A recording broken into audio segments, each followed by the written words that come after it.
Hello friends, మగవాళ్లు రకరకాల ఆడవాళ్ల నడుమును చూసే ఉంటారు. అందులో సన్నగా అంటే కందిరీగా నడుము అంటారు. మరి అలాంటి సన్నని నడుము ఉంటే అది ఎలా ఉంటుంది? మరియు ఆ పనిలో ఈ ఆడవాళ్లు ఎలా ఉంటారు అనేది నేను ఇప్పుడు చెప్తాను చూడండి. ఫ్రెండ్స్, అందరిలాగా ఉండే నడుము కన్నా కందిరీగా అంటే సన్నని నడుము ఉంటే ఆడవాళ్లలో అది ఎలా ఉంటుంది అంటే అది కూడా సన్నగా పొడవుగా కనిపిస్తుంది. చూడడానికి అలా కనిపిస్తుంది. ఇలా ఉండే ఆడవాళ్లలో చాలా కామనాడులు కామ కోరికలు ఉంటాయి. వారిని ఎంతమంది కసిగా చేసినా సరే మరియు చేసే మగవాళ్లు ఉన్నా సరే ఈజీగా తట్టుకుంటారు. ఒకేసారి ఇద్దరు ముగ్గురు మగవాళ్లతో చేసే కెపాసిటీ కూడా వీళ్ళకి ఉంటుంది. మరియు వీరిని ఆ పనిలో సుఖపెట్టాలంటే ఎంత సులువు కాదు.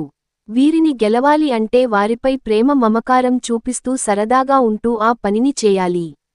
అప్పుడే వాళ్ళు ఆ పనిలో సుఖపడతారు. సో అలా ఉంటుంది. వీడియో నచ్చితే లైక్ చేసి ఛానల్ని సబ్స్క్రైబ్ చేసుకోండి.